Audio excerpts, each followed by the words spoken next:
Welcome back to the first Tuesday in December. How is it December already? Let's check out this week's vendors, starting in the Scholarium. Have you scribed that perfect skill yet?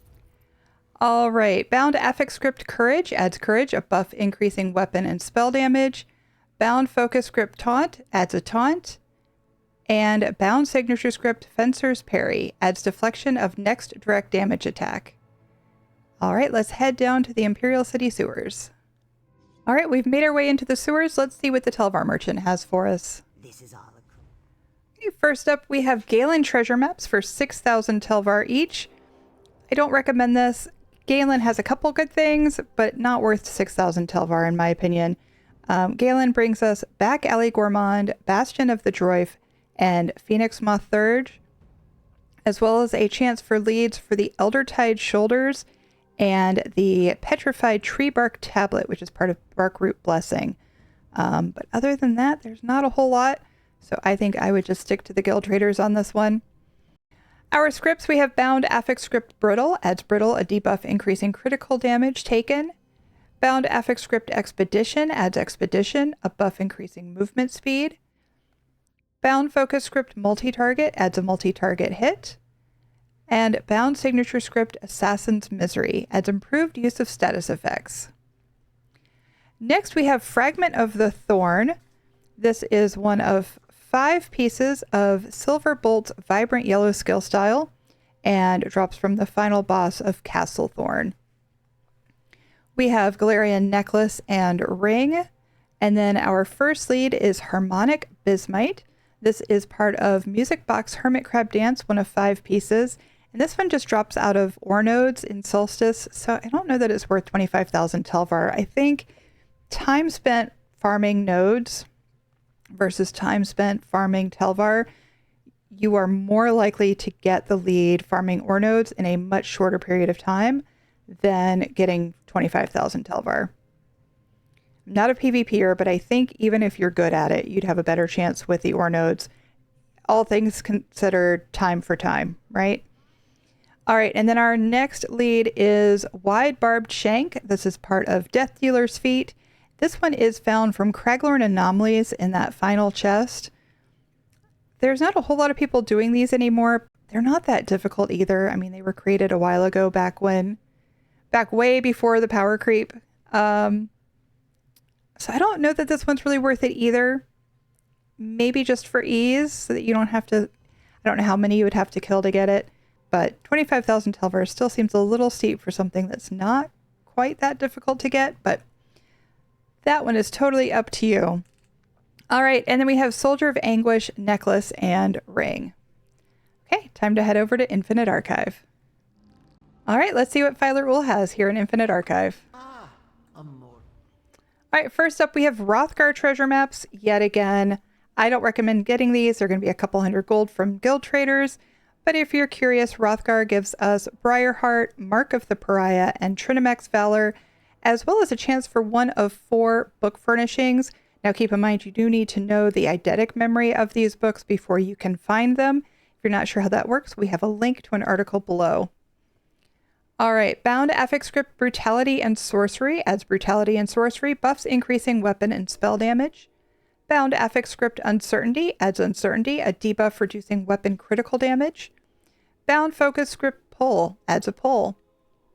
Bound Signature Script War Mage's Defense adds a damage shield. Next up, we have Alambris Mask. Alambris comes out of Crypt of Hearts 1. Not a difficult hard mode, not a difficult dungeon to farm. I still tell everybody to get the masks anyway. They only drop for a few days, and the RNG on them is horrible. So unless you want to live in Crypt of Hearts for a few days, just spend the 15,000 archival fortunes. I personally think it's worth it. All right, next up, Companion Equipment, Heavy Armor. I don't think this one is worth it. Whenever you buy Companion Equipment this way, it is bound. It can be any trait possible, so you can't pick what you get. And that's kind of expensive for something that you can't actually choose. Our first pattern is Diagram Markarth Door Double. There's only one listing on PCNA right now for about 60,000 gold, and there are no listings on PCEU.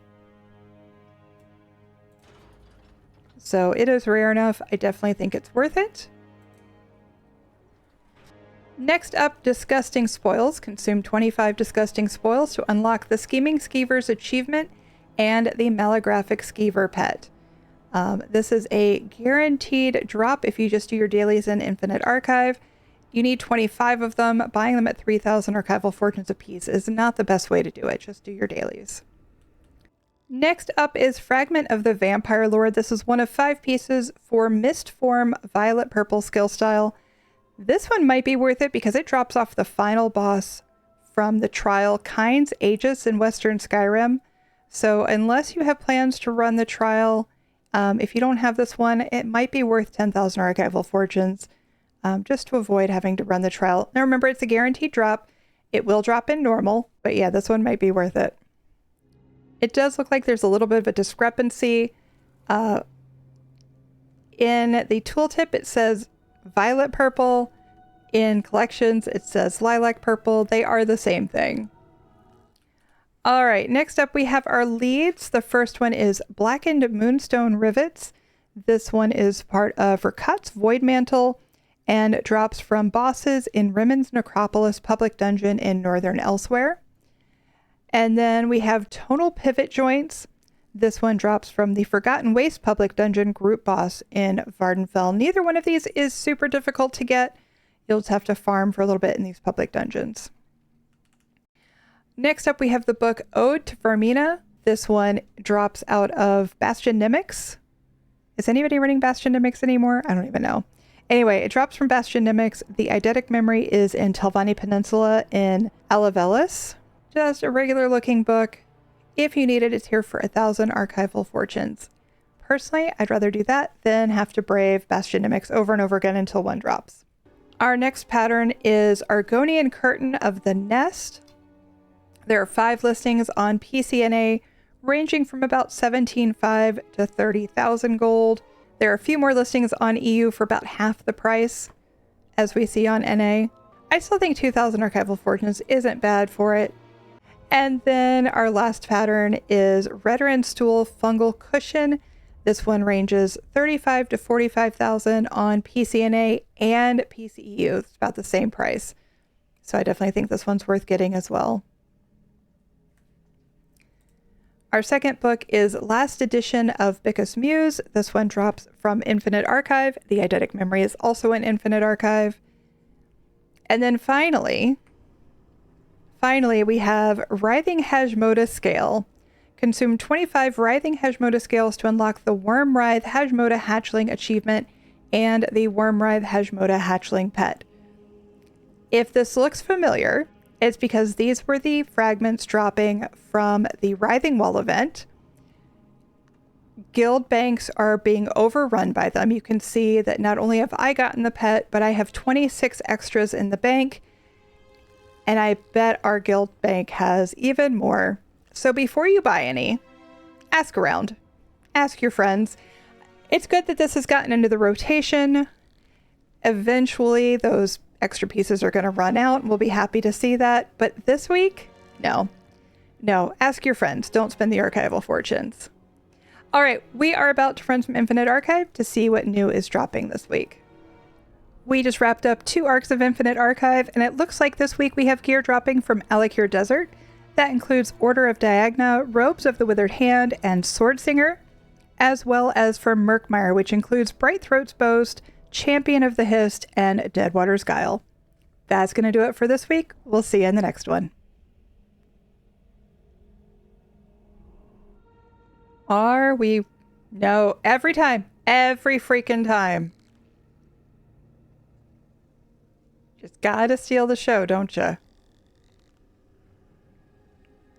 Look at him looking all sheepish. Yeah, you leave.